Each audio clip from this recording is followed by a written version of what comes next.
Your children are your most prized possession, so I think it's fair for parents to have that kind of worry.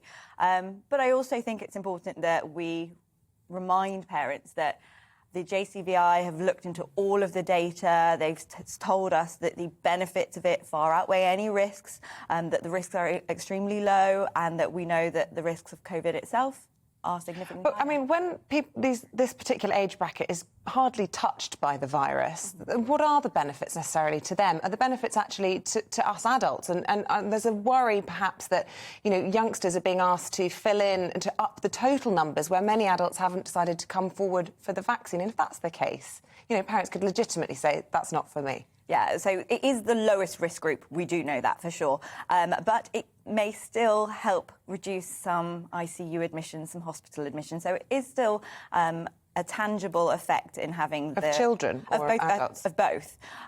We also know that long COVID is an issue, and that does affect some children.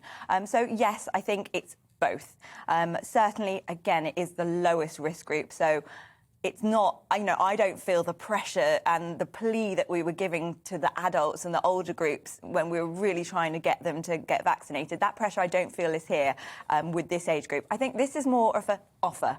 And I think even the government have kind of said, we are offering this to children. And so I think it's one of those things that we need to just be really mindful that parents might take a bit of more time to get to the point of wanting to vaccinate their children. And I suppose one of the big benefits if children do decide to get the vaccine is that school closures will be a thing of the past, and all those periods of time isolating when kids are off sick, which is we've seen it absolutely ripping through schools this term in my children's case. Exactly, it does rip through schools. So we know that it's a low risk group, but we also know that they're a group that are so kind of put together in such a small environment that it does spread through really easily. So hopefully that would be one thing that we don't have to worry about in future. What about the risks themselves from the virus? I mean, there's lots of talk of myocarditis and other things. Just to give people a sense of proportion on how big the risks are from the vaccine itself, because it's a microdose that kids are getting. Exactly. So they're getting a third of the dose that the adults get, and we actually found that third dose was giving a similar type of antibody